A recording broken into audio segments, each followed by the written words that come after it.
Good evening, welcome to another edition of the Gersnet Podcast, the independent Rangers podcast by fans or fans where all the content is absolutely free. Coming to you in association with Forrest Precision Engineering. I'm your host tonight, Brian Archer, and as always, we encourage you to go onto the Gersnet website and check out our forums for all your latest Rangers news and discussion. We're live tonight on the YouTube channel, and we'd ask that you continue to share the pod on social media, spread the word, and please subscribe to the YouTube channel. Before I introduce my guest tonight, I need to give another mention to our partners over at Forrest Precision Engineering. We're a Glasgow-based engineering company who have been a big commercial supporter of Rangers for a number of years, and we're delighted to have them supporting the pod. If you want more information about them, please visit their website at www.forestprecisioneng.com. They also have a stunning executive lounge in the Ibrox main stand, and for more information on that, email the club at hospitality@rangers.co.uk. Right, now to bring in my two guests. Firstly, Colin Armstrong. Colin, it's good to have you back on the show. How are you doing? I've been better, Brian. Truth be known, it's just feels like a horrible sense of deja vu. You know, different season, same shite, but you know, I'm sure we'll pick the bones out of it. Yeah, definitely. I know that feeling. And also joining us tonight is Iain Duff. Iain, how are you feeling after that disappointing opening game of the season? I don't suppose there's much I can say any different to what Colin's just said. It's just the same old, So, no. Well, I think that's Indeed pretty much how we're all feeling, to be honest. Right, as everyone will know, we're here to discuss the opening game of the season, a rather disappointing 1-0 defeat for Rangers against Kilmarnock at Rugby Park. I'll come to you first. The first thing I wanted to discuss was around the team selection. When the teams came out, seeing loads of chat online, concerns around the starting 11, particularly Cantwell being on the bench. Was the starting 11 a concern for you? It was certainly a surprise, I've got to say. I didn't expect to see Lundstrom playing for a start. I did think Cantwell would have been playing as well, so surprising. It shouldn't have been a concern. It obviously was a concern, and it turned out to be rightly a concern, but we should have still had those players that are on the pitch should have still had enough to do the business against Kilmarnock, despite everything. So, we should be capable of dealing with that sort of team, even with that lineup. But yeah, it was quite a big surprise. There's a few players. Clearly with Barisic back in as well. That was probably due to injury, but at the same time, it shows where we are that he's still there and is still playing. Because to me, I was amazed he wasn't away at the start of last season, and I'm even more amazed that he's not away this season. Really, so there was quite a few concerns to say the least. When I saw the lineup, surprises, not so much concerns, but surprises. As it turned out, they were concerns, but there you go. Yeah, pretty much the same for everyone. Now we got on to the actual performance. Sadly, we need to talk about that. Colin, I'll come to you first on that. I've heard the phrase "new cast, same movie." That game felt like one that we've seen many times before. We had plenty of the ball, but it was a slow build-up, no creativity, and we lacked any real goal threat. Given the squad overhaul we've had, should we have expected that kind of slow start where the team gels, or are we right to be kind of demanding a bit more even this early in the season? No, I think you've got to be expecting more. It's like, I know it's early doors and it's a new squad and they're getting to know each other, but they've had a few weeks now at pre-season. They've had a few pre-season games. I've not watched a huge amount of the pre-season games, but I think that there are some warning signs there that things weren't as cohesive as we would like them to be. So, it's early doors. It is early doors. And in my lifetime, I can remember Rangers losing the opening league game of the season and still going on to win the league. I think Souness lost a couple of times. He lost at Easter Road in his very first game as manager for Rangers, and I think we got beat off St Mirren at Ibrox. I seem to recall being at a game at Ibrox when Ian Ferguson ended up in goals. We lost that game to St Mirren 1-0. Kenny McDowell, actually, I'm sure he scored that day. You know, Dick Advocaat, I think he lost his first league game in charge of Rangers. But I think the difference with those teams and what we witnessed yesterday is you could tell, I mean, the game at Easter Road with Souness, you could tell that, you know, things were different for the team prior to his arrival. We were established. I mean, I think we lost that season. We lost to St Mirren in the opening game of the season. I think we lost the following week to Hibs, and then I think we drew at Celtic Park. So we didn't win a game for like the first 3 or 4 games that season, and we still won the league. You know, Dick Advocaat's team, you knew the players that he was bringing in, the quality that things would, you know, iron themselves out, and we would go on and win trophies. I just think what we've seen yesterday, one, it repeats what we've seen so many times before over the last 4 or 5 seasons. You know, that sort of really slow build up, no sort of ambition to go beyond, you know, to try and turn the Kilmarnock defence, get to the byline, get the ball in, all that kind of stuff in front of Kilmarnock all the time, making it really easy for them to defend. And then I felt Kilmarnock must have felt after like 25 minutes, half an hour, that they were in with a chance and that probably one goal would do it, because we just didn't look like we were going to score. I mean, Lammers had that shot in the first half. I think Lundstrom had a shot in the first half. Dowell had one that kind of scooped over the bar.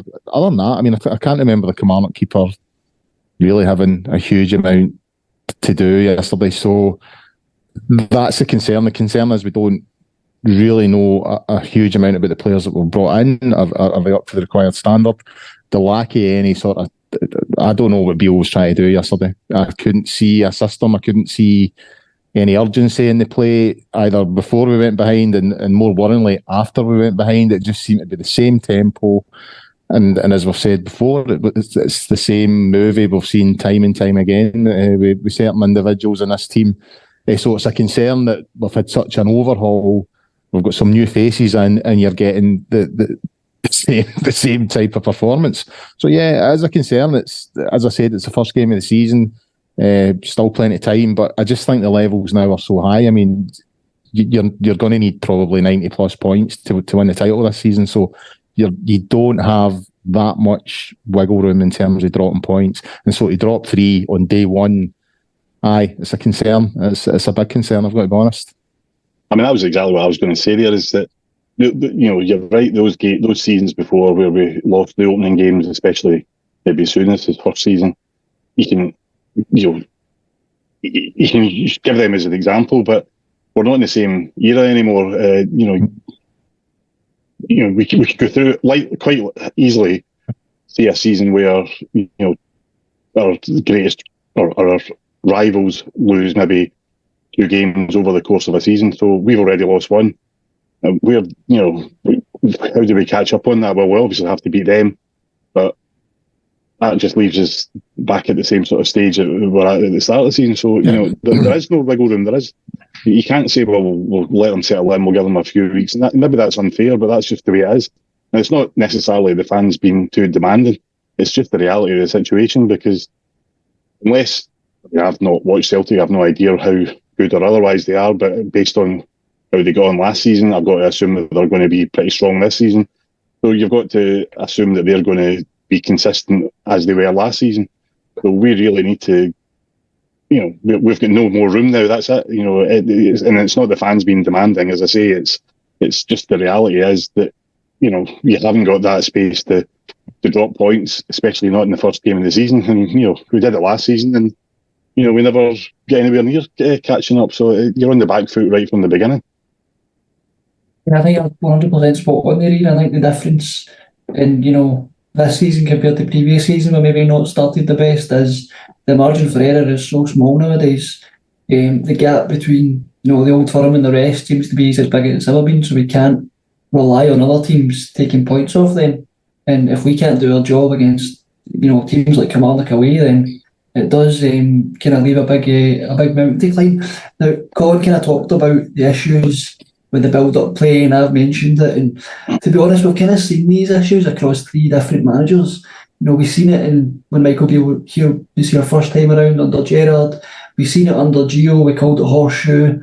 Now, for me, I can't believe that Michael Beale's, instructing these players to go out there and play with a slow tempo and, side to side, pass it back type football.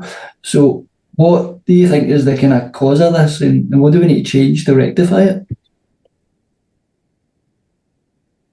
Well, I think we just need to get the players to if you're right in what you're saying and that Bale's not telling them to play like that, then clearly the players need to be doing what they are supposed to be doing. I mean, that's pretty self-evident. I mean, if he doesn't want them to play the way that they're playing, then he needs to tell them that that's not acceptable. And if they're not going to do what he's asked them to do, then they don't play. I mean, it's as simple as that. I mean, I actually don't think that is the case. I think they're playing the way, because players, generally speaking, do what they're told. They're told to play in a certain way, whether it's right or wrong, and they'll generally these days follow those instructions. So I don't think that it's not a case of them playing to instructions. I think they're playing to the wrong instructions. I think the style of play that we're adopting isn't really the style of play that works best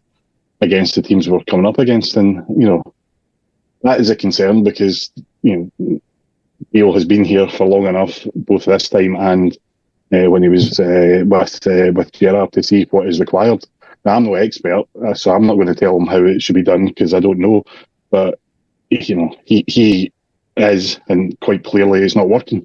We saw yesterday that it just wasn't working, and there didn't seem to be, as we say, a plan B. So I mean, clearly there needs to be a different approach.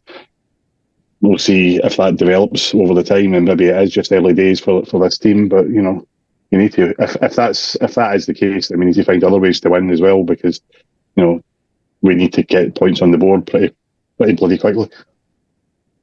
Yeah, it definitely feels like there needs to be plenty more work on the training ground to get the kind of build-up play a bit slicker and playing a bit more the way we all assume Bale wants us to play.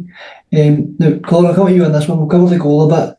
Again, it seemed like it was another defensive error that led to Kilmarnock's goal. For me, it feels like this is all too familiar. Again, even under previous managers, it feels like teams never need to score a real quality goal against us. It always leads back to it being our own doing and our own defensive errors. There was a lot said during pre-season about concerns around the defence, and this was just a sign of things to come. And we should now look to maybe go into the transfer market and try and recruit in that area. I would quite like to come on the style of play before I answer that question, Brian, if that's okay, because I think I think we need to be more ruthless. I always remember a story. One of my mates was quite friendly with Chris Burke and all that a few years ago. When he was at Rangers, and Rangers were playing a European tie. It was a qualifier, and Charlie Adam was having an absolute stinker. Right, so he tried a few crosses and tried this and tried that, and it was just, we all know what Charlie Adam was like. Sometimes he was a really effective player for Rangers. Other times, not so effective is probably a kind way of putting it. But the story that came from sort of Chris Burke and a couple of others at the time was, at half time, Walter Smith just walked in and his open line was Charlie Aff. You know what I mean? And that was it. So Charlie Adam puts his tracksuit on and Walter Smith changed the team at half time and we got the result. Now, at half time yesterday, it was obvious whatever Beale's plan wasn't working. Coming back to but you have both sort of said there, Ian specifically as well, talking about the margin of error is so slim now. At half time, when you're drawing nothing each and you're not really creating anything in a league where you're going to need 90 plus points, I think you should be looking to make changes. I think you should be taking action straight away, saying, this isn't working, I need to change it. And that's something I always remember Dick Advocate was really good at. I've seen it. I remember Dick Advocate making changes after 20 minutes in games because what he wanted to work wasn't working and he had to change it. So I think we need to be a bit more, or Beale anyway, has to be a bit more ruthless and think, right, okay, the game plan that I've put out isn't working, I need to change it and I need to change it quickly. In terms of the defence, well, the left-hand side, I think every single one of us knew that left-hand side was an issue coming into this season. Borna. I mean, I like Borna. He's done well for us in the past, but I think his time at Rangers is certainly come and gone. I agree with Ian. I was surprised. I seem to remember him coming out in an Old Firm game about 3 years ago, waving at the crowd as if that was him. He'd got a move and he was off, and then it never materialised. I think this points to something that Celtic seem to be better at us than doing, and that's moving players on. They seem to be really ruthless when the players at their sort of peak value, they move them on. They seem to have the confidence that they'll replace that player with like for like, or certainly someone that isn't that much of a drop off in terms of the quality of the player that's leaving. We just don't seem to do that. I mean, this season we've lost Kent, Morelos, Kamara's about to go out the door. We're losing those guys for like a combined 8 million or something like that. We've got nothing for Kent, we've got nothing for Morelos. There's talk of, I think Sakala's pretty much away. There's talk about 2-3 million for him. They're talking about 4 or 5 million for Kamara when he goes. So when you look at Kamara and you look at Kent and you look at Morelos, particularly in Europe, the performances they put in the Europa League that ultimately led to us reaching a final. When you think of Kamara's performances in the Euros a couple of years ago, that was the time to move Kamara on. We would have got a lot more money then than we're getting from now. We've not been able to move Kent on at the right time. We've not moved Morelos on at the right time. We're losing money. You know what I mean? We're keeping these players and then they're walking out the door for nothing. So I just think we're not very good at moving players on at the right time when they're at their peak value, get them out the door and get someone in. And maybe that points to an issue in scouting. We're not confident we're going to get players in that are sufficient quality. But Borna should have been moved on some time ago, in my opinion, and we would have got more money for him than we would get now.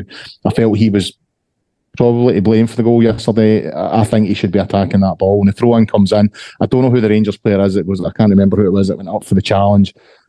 But a ball for a throw-in shouldn't be bouncing in your box. You know what I mean? Whoever's covering that side should be attacking it. You know what I mean? And that's where it comes from. And I think I said before we came on earlier, about 20 minutes into the game yesterday, I turned to my son and said, the Killie goalkeeper, every kick out, he's hitting it to Borna's side. They obviously fancy their chances down that channel. And that tells you there's an issue down that left-hand side. So it should have been dealt with a long time ago, in my opinion. It should have been dealt with this summer. I'm not convinced by Yilmaz either, to be honest with you. One, I think he was responsible for a couple of goals in the pre-season friendlies there. And two, already he seems a bit injury prone. So I think that side of the defence needs dealt with. I like Suter. I don't think he covered himself in glory yesterday, and that's a couple of mistakes he's made. It appears like Ben Davies is on the way out. So that left-hand side, I think, needs to be dealt with, and it needs to be dealt with pretty quickly. I actually thought Suter played okay yesterday. I mean, it was unfortunate. It was him. The ball went through for the goal. It basically went through his legs, and that was obviously a mistake. But I thought he actually played okay out of everybody on the pitch. I mean, there wasn't many people you could say were much. But he's another one that's injury prone as well. Well, exactly. I mean? That's what I was going to say. But so you could quite easily be looking at a defence of Barisic, Goldson, Balogun, and Tavernier in this year, and that's going back 3-4 years. I mean, they've been, that's the defence from 3 or 4 years ago. It just shows you how little we've done to improve the defence. Okay, we've spent money in attackers, and that's good. We'll see how hopefully they develop and hopefully become something good. But the neglected defence, especially when we're clearly giving away a lot of goals. When you compare the league winning season where we went through it and we're tight as anything at the back, not conceding any goals at all, and then it's just gone to pot. The following season we were losing the first goal in every single game. That really didn't improve much last season, and it doesn't look as if it's going to improve this season. So you've got to be thinking, well, why have we not improved the defence? What is it about these defenders that they think are good enough? I mean, I don't see it. I mean, the two players that we've probably made the best money out of over the last 2 seasons, Massey and Patterson, arguably they should be the ones that are still here. We should have been developing them, making them play for another couple of seasons, and then selling them. I mean, then maybe with Bassey, you would say, well, that was a a freakish thing where he was never going to get, we're never going to get that kind of money again for him. So it was time to act. But Patterson never really got a chance. Bassey was there for a season, did well, and then it was out the door. We're still back with the same guys, and I like Tavernier. I don't want to turn into a sort of that. I said he was my player of the year last season, and that was partly because other players weren't up to much, and partly because he was standing up when he was there, and I respect him for that. But I was watching it yesterday, and I just thought it just doesn't seem to be the same player that he was. He doesn't seem to be driving forward as much. He's still going forward, but not driving forward the same way he's used to. He's not getting to the byline and crossing it. He's just hitting sort of hopeful crosses. That was happening last season as well, and it seems to be happening again this season. So you'd have to think, well, is that him rather than how he's been asked to play? The defence is a major concern. I think if we don't concede any goals, we don't lose a game. So that's where you start. If we're conceding a goal every game, then there's a good chance we're going to lose the game, or there's a possibility we're going to lose the game if we don't do it at the other end. So keeping the goals out is arguably more important than scoring in some ways. So we need to address it, because we can't go through this. I actually thought Goldson was pretty awful yesterday. He looked slack and didn't really fill me with any. I know he's just back from injury, so that's maybe a mitigating factor for him. But didn't fill me with confidence, to say the least. That is a worry. I think the concern is as well is at this particular moment in time, and again, I'll always sort of emphasise the fact that this is day one, but there doesn't look like there's a huge amount of goals at the other end of the team at the moment. So if you're conceding, because that was the thing when we went one down yesterday, I turned to my mate and my son, I was like, I don't see us scoring 2 goals in this game before we went 1-0 down. You know what I mean? I certainly don't see us scoring 2 now, and so that's the concern. If you're soft at the back, if you're conceding stupid goals like the one we scored yesterday, and not creating at the other end, it's not really a good mix. And again, when we think about the sort of consistency of every winner of this title, I mean the season that Rangers won it, 2 seasons ago, we were incredibly consistent. So that's the level that's been shown over the last 4 or 5 years. To win this title, you need to get about 90 plus points. We just don't have the sort of freedom or the leeway to have these errors in the team. It's just not there. And if you're going to have these errors, then you're going to finish second, and that's it. That's the other thing that sort of surprises me about how poorly we're playing defensively just now, is that you spoke about it there, Colin. 2 seasons ago when we won the league, we were immense defensively, and Michael Beale was wildly hailed as being partly responsible for that kind of defensive structure they had set in place, and it just doesn't seem to be there at the moment. I mean, I think part of it is what Ian alluded to. We're using the same players.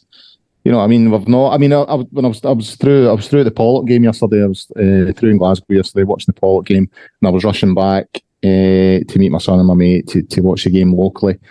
And I had my radio on and my headphones on, and they were interviewing Brendan Rodgers, and they're selling Starfelt. He's away. Now, he's been a fairly significant player for them over the last, I don't know, maybe 2 or 3 seasons. But it just seemed that, the player wants to move, we'll get him out the door, and we'll get someone else in.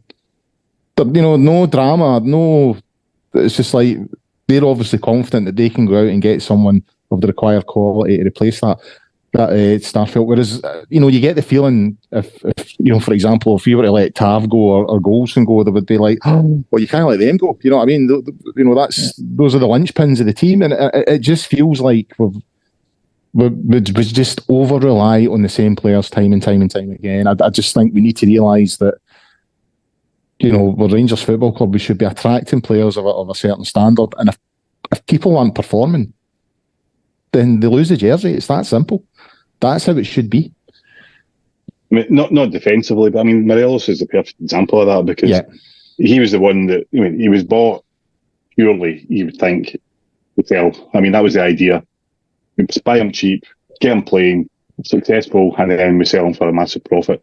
But when it came to the actual point where he was at his peak and we knew we were going to get the maximum amount of money for him, basically bottled it. I mean, I don't know whether it was Gerrard or the board, decided that we weren't selling him, we wanted to keep him, we gave him another contract, and it backfired because he was never the same player. And he's here and there he's been brilliant, but overall I would say in the latter sort of stage of his time at Rangers, he's not really. He wasn't. He was phoning it in, Ian. Let's be honest. He was phoning it in. Exactly. So he played when he felt like it, or whatever. So we should have sold him when he was at that peak point, and we didn't. And that's exactly the point you're making, is that we just didn't have the confidence to say, right, let's get 10, 15 million for him, or whatever we're going to get for him. We'll go out there. We'll spend 2 million on another player who has the ability or the potential to be like him, and the process continues. And that. That's what this whole model that we're supposed to be working to these days is supposed to be based around, and we just don't seem to have the confidence or the ability to be able to do that and do it successfully across the board. And Morelos is the prime example of that, and the defence is probably the result of that as well. That we're just, we're just struggling to get the players in. Yeah, but it definitely feels like there's plenty of problems for Michael Beale to solve even at this early stage. One of the things that concerned me from yesterday was Michael Beale's kind of impact or lack of kind of on the game, during the game. I felt his substitutions were too little too late. And I kind of got a bit of a worry around him where the impact he has at half time for me. Gerrard was sort of known for delivering half time rallying cries, and Gio was known for tactical switches at half time to try and get the upper hand in games. And I've yet to really see any kind of impact from Beale in terms of, if we're not playing well in the first half, him getting the team in at half time and really changing things, and then us coming out and looking much better in the second half. I didn't really feel yesterday again at half time that we were going to come out and significantly threaten Kilmarnock in the second half. I didn't have much confidence going in at half time that we're going to come out and there was going to be a marked improvement in the second half. Was that something that concerned you guys? I'll come to you on that one first, Colin. I mean, I sort of covered that a wee bit earlier on, by saying, they should have made changes a lot quicker. I mean, I think I do have concerns, about yesterday and what it says about the rebuild and what it says about Michael Beale. But I also think we need to give him, a little bit of time here, because I don't think there's any doubt that he improved things when he came in. The second half of the season was a marked improvement compared to the first. Okay, in the big, the semi-final and the final against Celtic, we narrowly lost out. But I think the point you make is good. In both those games, we weren't playing particularly well. But when we went in at half-time, nothing really changed. And that was the same yesterday. I think he was slow with substitutions. I mean, I know I'm his biggest fan and all the rest of it, but one name was going through my head the longer that game went on yesterday, and that was Scott Arfield. I thought this was a perfect game for him, because he would come on and probably, make something happen. So in terms of letting him go, it might have been a player, but, that type of player, we didn't have that yesterday. There was no one coming off the bench that really sparked anything. Another thing that really bothers me about Beale, it's just the lack of animation in it. He just seems to stand there with his hands in his pockets. I like to see my managers shouting and encouraging and coaching and trying to get some sort of response and some reaction from the players. Too often when the camera pans to him, I just think he's just standing there looking as if there's not much he can do. But like Mikel Arteta? Well, you want to see something. If I'm playing, I want to see my manager looking a bit pissed off at the side of the pitch and shouting at me and saying this isn't good enough. You know what I mean? If he's just standing there with his hands in his pockets, I don't know. I mean, maybe I'm being overcritical, but I prefer to see a manager, being involved in a game and coaching and shouting. And they're supposed to, they say when the players cross the line, it's down to the players. And it is. It's largely down to the players. But that doesn't mean a manager can't see something. It doesn't mean a manager can't say to a player, hey, come on, try and get these guys going here. I just don't see that for Beale at times. But, again, I think we need to be sort of tempered in our criticism, because I think so far, up until yesterday, everything was going in the right direction. It's the first game of the season, but there are worries there. And if that's a sign of what's to come, then there are real concerns there, because if if that's what's to come in the future weeks and months, then he might not be there by Christmas. It just slightly worried me, and I don't know what you think, but the scene was that the substitutions were slightly predictable. It was that thing where managers always do it. They do it on the hour, then it's something else after 75, then it's a kind of final last hope on 81 minutes. It all kind of felt pre-planned and a bit predictable. Whereas for me, I think there should have been substitutions at half-time. I always used to think that about Gerrard as well, that he quite often would only make substitutions at certain times in the game, no matter how the game was progressing. Now, I don't know whether that was Beale's influence or whether that was just him, or whether he was picked up from Gerrard or whatever. But it was quite similar at that time. And I do remember games, like the Scottish Cup games that we lost. I don't remember, St Mirren, I think it was, where you were screaming for a change to be made, and it just didn't happen. And or when it did happen, it was a defensive midfielder coming on or something like that. And you think, well, what? This isn't going to change the game. You need somebody to come on and change the game. I mean, to be honest, I don't know what he could have done differently. He could have made the changes at different points, definitely. But I think the players that he brought on were probably the players that he would have brought on no matter when he made those changes. So again, it's more about the players and the impact that they're making, whether that's his doing or whether it's the players just not doing what they're asked to do or not doing it well enough or whatever. I don't really know. But yeah, I think you do want to see something a bit more proactive. Now, I don't think he's ever going to be the guy who's doing in the dressing room rallying call. He's not, he's not Walter Smith. He's not even Steven Gerrard. That's not what he's about. He's a coach, and we knew what we were getting when we took him on. So I don't think you can really necessarily criticise him for that because that's what he's like, and that's the way he is.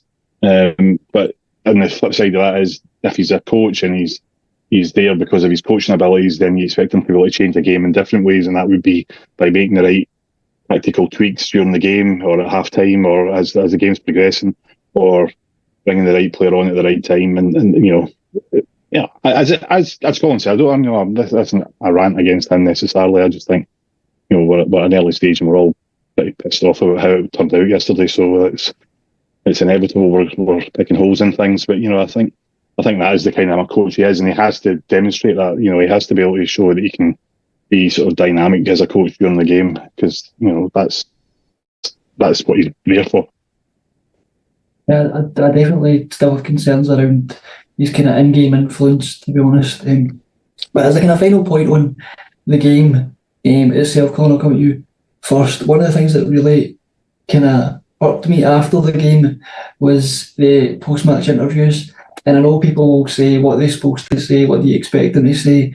But, Beale talked about that this tempers expectations and it's a dose of reality. And Tav talked about the usual kind of learning lessons from this, and we go again. And it just sort of felt like more of the same. And particularly, Michael Beale's comments around tempering expectations and doses of realism. And I just felt a bit like, we're Rangers, we should be expecting to beat Kilmarnock. We shouldn't be, having to temper our expectations at this stage. I don't know what you thought about his comments. I never heard the tempering our expectations comments, and if that is the case, that's not what I want to hear from a Rangers manager at all. You know what I mean? I know we've had a sort of turbulent period in our history, and that's impacted on our ability to compete. But I wouldn't say we're completely over that, but we're in a far stronger position now than we have been. This Rangers team won a title 2 seasons ago without losing a game. It's won a Scottish Cup, a year ago. We've reached a European final years ago. If you're coming out and saying we need to temper expectations and, we shouldn't be turning up at Kilmarnock on the first day of the season and beating them, then he's in the wrong job. And again, I say that with, what I've been saying earlier on about, trying to be level-headed in our criticisms, but that's not what I want to hear from a Rangers manager. A Rangers manager, in my opinion, I never heard these comments, but after that game yesterday, the first thing I want to hear from a Rangers manager is not good enough.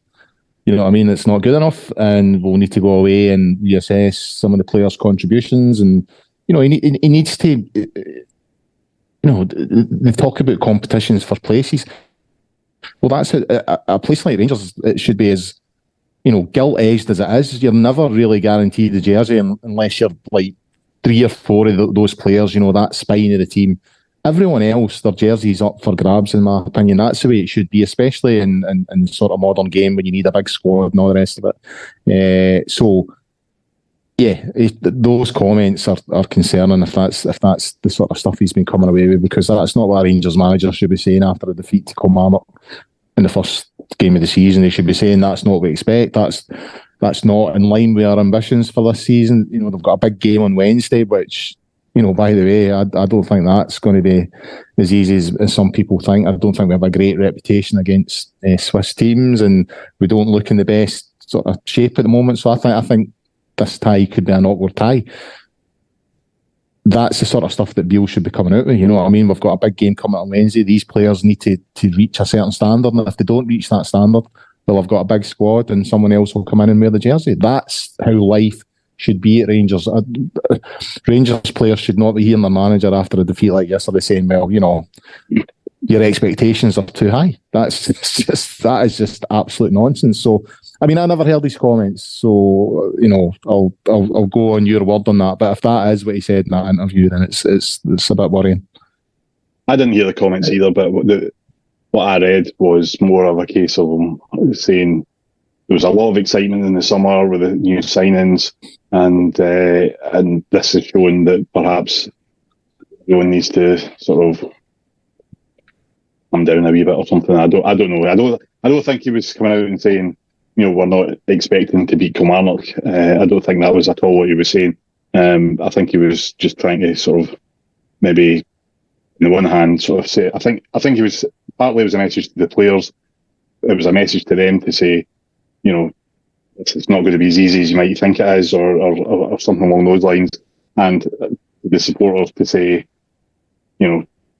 these, I don't really know. There's no point in trying to defend them. I didn't hear the comments either, so I don't know why I'm trying to defend it. But I don't think it was quite as clear cut as I'm saying. It was Kilmarnock's a tough game, and we can't expect to win all these games. I don't think it was anywhere near that he was saying. But I think, the ultimate bottom line is, doesn't really matter what he says, I don't think, in these post-match interviews, because it's more important what he says to the players and behind closed doors. So we have to hope that he gets that right. And hopefully we'll see on Wednesday whether that is the case. Yeah, that's a nice segue there. We've also got a massive game on Wednesday night. First leg of the Champions League qualifier. It goes without saying we need a much improved performance and result. And it'll be interesting to see how the Ibrox crowd react after yesterday. They normally play a part in European nights, but it could be an interesting atmosphere if the team don't perform. Yeah, I think if the team don't perform, then it could get sticky. And I don't think there should be any concern about the fans before the game. I think we'll go into it, as ever. Fully up for the game, despite the result of the weekend. And if it doesn't work out the way we're hoping it will, then that's a different matter altogether. But yeah, I think the fans will certainly be up for it. I don't think there should be any concern in that front at all. It's whether the players are up for it or not is more of a concern, really, and we'll just have to see how it goes. I do share my concerns. I've seen a lot of tricky games over the years, Rangers in early stages of Europe.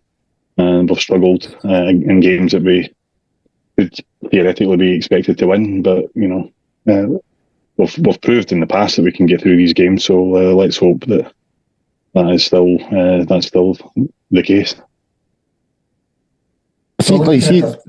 We'll see in terms of the crowd thing. That's one of the most frustrating things about yesterday's result.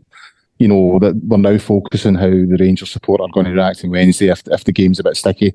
Because when I was heading into Glasgow yesterday, when I was on the train, I was listening to 5 Live, and Mark Chapman was interviewing. They had some Celtic fan on, because obviously their game was at the early kick-off. And he was talking about, how are the Celtic support reacting to Brendan Rodgers. And the guy was fairly honest and saying, the support's divided. And that's something I've been saying all summer. They are. I mean, this time last season, every single one of those supporters were behind Postecoglou. They were, the whole club was sort of going in the same direction. Every single person at Celtic bought into what that guy was trying to do. Right? That's not the case this time. A lot of supporters don't like Brendan Rodgers for what he done in terms of leaving and all the rest of it. They were singing about him, hoping that he dies and all the rest of it. The Green Brigade are putting up banners protesting. So they are divided. So I've been making the argument to a couple of mates through the summer, saying we've got to start well. I says if we start well and we beat them in the first Old Firm game of the season, then it starts at their end. The sniping starts, the stuff that we've seen when, things were capitulating during the 10 and they were chucking barriers and all that outside.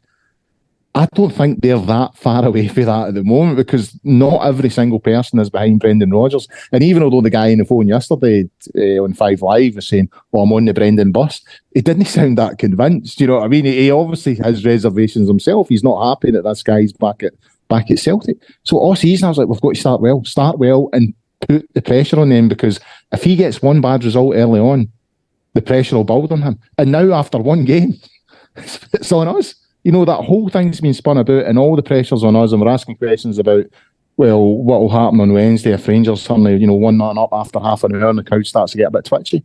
And you just think we had gone into the game, or gone into the season, I thought that was an advantage we had, something that we didn't have last season. They are so divided and on the brink of, if they get 2 defeats in the sort of first half of the season, they'll all be protesting outside Parkhead, chucking sharps and barriers and all the rest of it.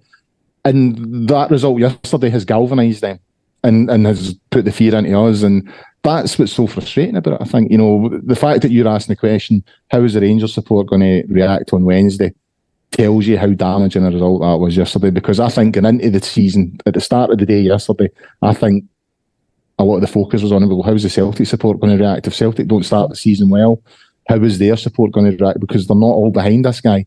And now that's all forgotten about. Now the focus is on us because we're questioning Beale. So that's another reason why I think yesterday was a damaging result, because I thought we had a little bit of an advantage there, something to go on, and it's gone. Yeah, for me that was one of the biggest disappointments. As you say, it puts all the pressure back on us when we had a real chance. For me, it was all about starting the season, just winning no matter what, up until the Old Firm game, and then we had a real chance to put the pressure on, and we're kind of blown it, game one. That was the kind of biggest disappointment for me. They've now got the chance, if things stays the same, as they've now got the chance to come to Ibrox and take a 6-point lead after, 4 or 5 games? You know what I mean? Yeah. So the pressure's on us already. Yeah, you spoke about Wednesday night earlier on, and you kind of said that this is no gimme by any means. They're a good team, and we'll need to be kind of right up for it. What changes would we make into the team? Well, I wouldn't be starting Lundstrom. That's for a start. I mean, it's in terms of the team selection, it's a bit difficult to decide, because I've not seen enough of these players to really come to any sort of opinion in terms of what their ability is and all that kind of thing. I mean, in terms of the defence, I would imagine it would be the same, to be honest with you. If Yilmaz is still struggling with injury, I believe he's injured at the moment, you'd imagine it'd be Borna at left back, and Suter, Golson and Tav. In terms of the midfield, I certainly wouldn't be playing Lundstrom. I would maybe be looking at bringing Ryan Jack back into proceedings and Todd Cantwell. In terms of up front, I would maybe bring the Brazilian in, Danilo, because I don't think we saw a great amount of him yesterday when he came on, but I certainly saw enough of Dessers to make me think that he's got a bit to go. So those are maybe the 2-3 obvious changes I would make, but I don't know enough about the new players yet to really make a sort of confident sort of assessment on who should be starting. Iain, are you in agreement, or is there any other changes you'd like to see? No, I think that's probably a fair assessment, really. I think Dessers will drop out and Danilo will come in. other than that, I think, I mean, is it probably the new lad from the States is probably a bit too early. I don't think he'll be given a chance yet. So yeah, you'll probably be looking at Jack as an alternative to Lundstrom, but I think that Beale likes Lundstrom, so I think he will go with him probably, which again worries me. Having said that, I mean we're all having putting the boot into Lundstrom this time last season, the season before? I can't even remember now. Season before, and he came good, but you know he quickly reverted back to type. So maybe we'll get a nice little burst of form from him in the next few weeks. Other than that timing, I would say from the Dortmund game that season onwards to the final in Seville, that's really the only time I think the guy's produced. To be fair, he produced at a really high level. You know, absolutely, he really was performing. But it shows well. He's capable, then, doesn't it? Yeah, so that's what I mean. There's no in between. Frustrating about it, isn't it? So there's no in between though. He's either best in the best in the world, as we were singing about him, or he's utter dog meat, and it's been a dog meat for far too long. I mean, as I said, I didn't watch a huge amount of the pre-season friendlies, but I did see a bit of footage doing the rounds on Twitter of Lundstrom in one of the games when he had the ball in his own box, gave it away. Right, just a terrible ball. Someone comes in, recovers the situation, gives it back to him, and he just gives it away. just like gives it away again at the edge of the box, and I just think that's in his game now, and I genuinely don't understand how he gets so much game time, because again, if we're talking about standards, someone like him should be getting told, well, you're not hitting those standards, so the jersey's coming off you at the moment, someone else is getting a chance, and you need to work really hard in training to prove that you're good enough to get a game in this team, because he's not performed at a really decent level for far too long now, in my opinion. I think rightly or wrongly that he's seen as being a leader on the pitch, and or a senior player who the other players should be able to feed off. No matter, it's not so much his ability necessarily; it's what he brings to the team. Now, I don't personally see that, but I can only assume that is what is being seen by the coaches, because you know based on performance, he wouldn't still have been starting every game last season as he was. So there must be more to it than that. And to be fair, we do lack players of that. That class of who and Jack is probably one of them that you could actually say if somebody who'd been there and done that and is a sort of potential inspiration on the pitch to the other players. But yeah, I mean, it worries me if he's going to be the regular this season, I have to say. His name came up yesterday again when I was like with my mate and my son watching the game, and somebody said, why did they keep him? He should have been moved on. And the only sort of response I could come up with is the one thing he does give you, he gives you another option at centre back. He has got a little bit of versatility about him, so you can make a change in midfield, take a centre half off and let him to drop back. But other than that, based on his performances, I just don't see why the guy is getting game time at all. He's nowhere near the level required to play for Rangers. These performances, and nowhere near the level that he showed that he's capable of producing in the past. And so, in my world, if a player isn't producing, they come at the team. So how he's still playing week in, week out is a bit of a puzzler to me, I have to be honest. There's definitely changes required for Wednesday night. Right, I think we'll call it time there for now. All that's left for me to do is to thank my guests. Colin, thanks for joining us. No bother. Iain, thanks for giving up your Sunday evening to pour over that horror show. No problem. I would say it was a pleasure, but I'd be lying, but there you go. As well as being live tonight, guys, the show will also be available on all podcasting platforms tomorrow morning, so you'll be able to get us on the iTunes, Spotify, Acast, Stitcher. We would ask that you leave us a rating on your preferred podcasting app. The pod will be back through the week for a full preview of our first leg of our Champions League qualifier. Until next time, bye for now.